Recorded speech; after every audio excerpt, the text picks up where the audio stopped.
Oh yeah, remember old school Power Rangers when it first came out? Remember this intro? Some of you were like, oh yeah, this is great. And some of us were like, oh my god, this is crap. Look at them transform. It's the Mighty Morphin Power Rangers! Featuring Jason with a sword, Tree, the Yellow Ranger, Zach, the dancing machine, Kimberly, the hot one. That's why I watched the show if I watched it. Billy, the nerd. And yes, they all formed their Zords, and then they added Tommy. So yes, and then you got these guys. And today's review is going to feature Shattered Grid Mighty Morphin Rangers issue 25.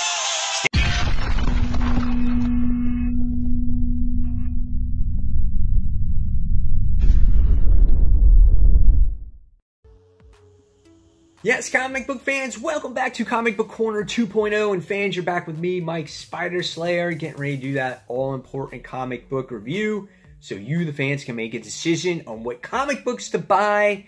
And today, guys, as promised, like you saw in the intro, we get to see the review of Mighty Morphin's Power Rangers Shattered Grid. This is issue 25, the book you've been waiting for as a Mighty Morphin's Power Ranger fan. Now, I will let you guys know right from the start, I am not a huge Power Ranger fan.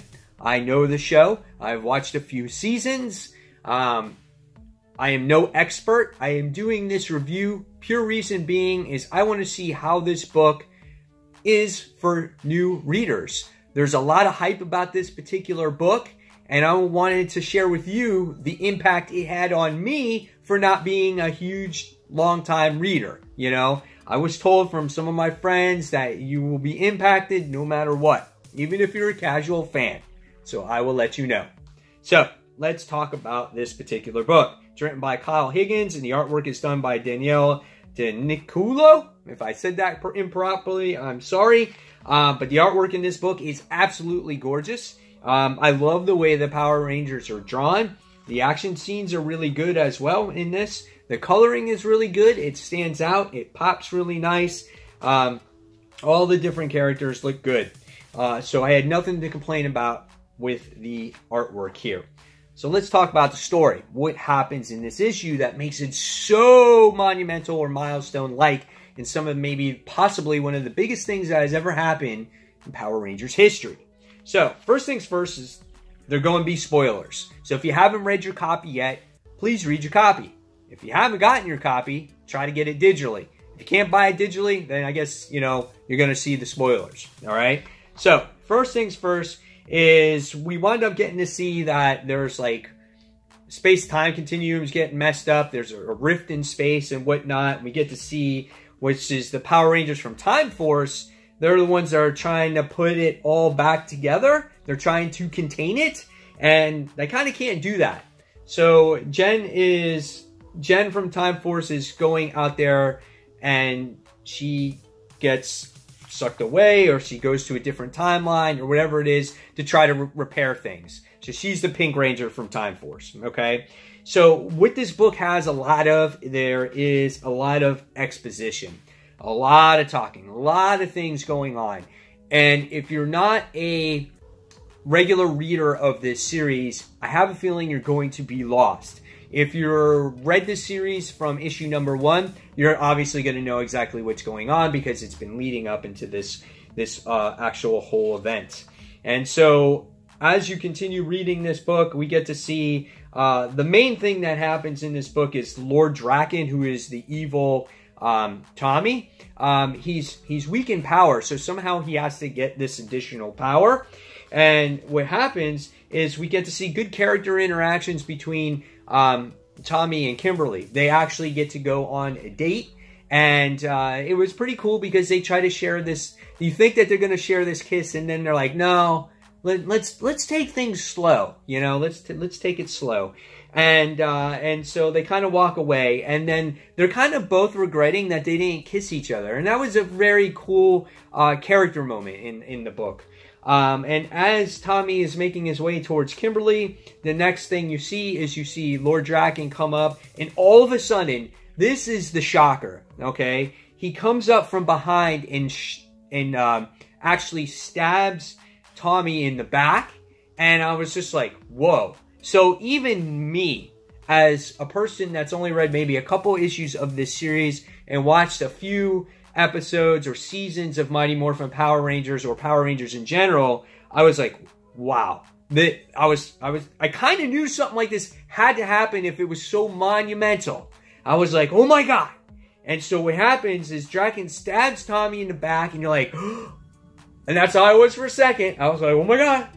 And then I was like, no way. And you still get to see him. He's like kind of living there. And then the next thing you see is Kimberly's like, Tommy! And she's like freaking out. And you see her, change into her pterodactyl form, And the next thing you wind up seeing is the Time Force Pink Ranger comes in, Jen, and she tries to assist her with the situation. And, she's trying to get help, to help her out. And the next thing you wind up seeing is that Tommy's lying dead on the floor.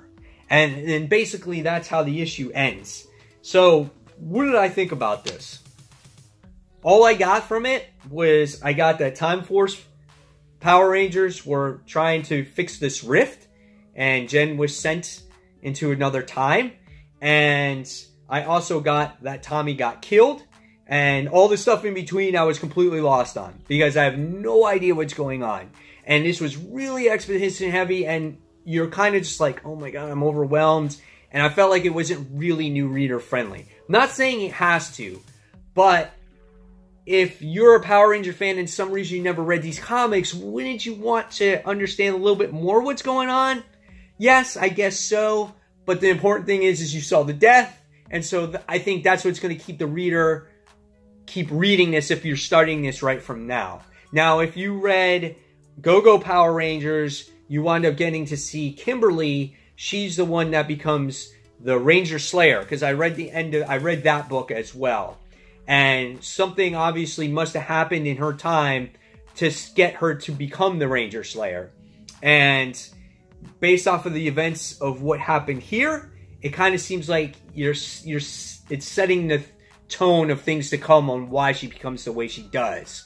So, yeah, it was good. And it was impactful for me.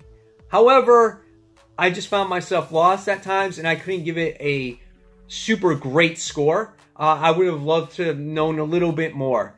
But you know what? It is what it is. You can say that with any type of comic that you particularly read if you don't follow it. So at the end of the day, I think for Power Ranger fans, I think this is great. This is going to be one of your top books. And I think for a casual fan, I think you're going to get the gist of it, and you're going to kind of want to continue from this point forward. So at the end of the day, I'm going to give this one a 4 out of 5 stars. So guys, in the comments below, tell me what you thought of Power Rangers Shattered Grid. This is issue number 25, the milestone issue. Were you a fan? Were you not a fan? Are you just jumping on board? If you want to give me any information in the comments below, tell me what you thought. And guys, as always, thank you so much for watching Comic Book Corner 2.0. If you like this video, give it a thumbs up.